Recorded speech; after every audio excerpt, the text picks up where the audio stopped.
سلام، مرحبا بكم في فيديو جديد. ان شاء الله تكونوا كامل بخير.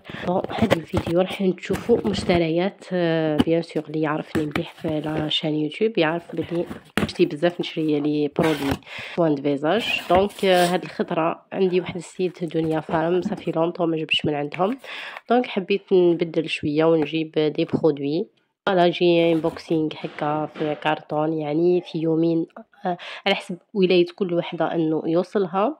شوفوا يعني جبت واحد 5 ولا 4 حاجات، 5 نظن. كما شفتوا راح نشوفوهم يعني وحده بوحده. هما بيني بينكم راهم اول مره راح نستعملهم.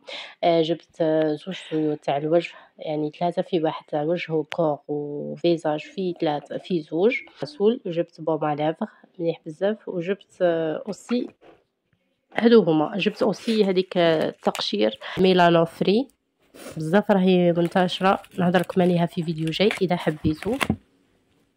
هذه هي بون يعني كاين الحاجات اللي كانوا كيما هذه قرعه الزجاج حطوها لي في امبالاج واحد خلاف دونك ما تكسرش باسكو لي فراجيل. الاخرين كامل عادي في قرعه تاع بلاستيك ولا سما ما زادوش امبالاوهم. الوغ هنايا كي العاده نورمال لا فاكتور.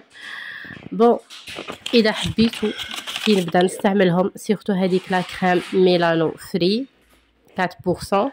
نقول لكم مليح كيفاش تستعمل، يعني سولون لا نوتيس اللي داخل اللي فيها ما جبتهاش من راسي. اكيد كما قلت لكم راح نستعملهم ونعاود مره اخرى نعطيكم النتائج تاعهم. دونك نبداو باول حاجه لا بوما لافغ. هذه كي جربتها بعد ديجا تحرق في الشوارب، تحرق بزاف بزاف في الشوارب، ومن بعد تنحى ترد شواربك وردي. هاد الحاجه اللي لاحظتها. ابخي تاني هي ترطب الشفاه، يعني المده بعد اسبوع 10 ايام اسبوعين حتلاحظي الفرق. الحاجه اللي عجبتني فيها هي يعني تيوب صغير يحكم لك بزاف. شوفوا جايه ترونسبارون من داخل اون ديري جيل، ومن بعد تحطيها مليحه بزاف. يعني مع الوقت نزيد نعاود نعطيكم الريزلت تاعها.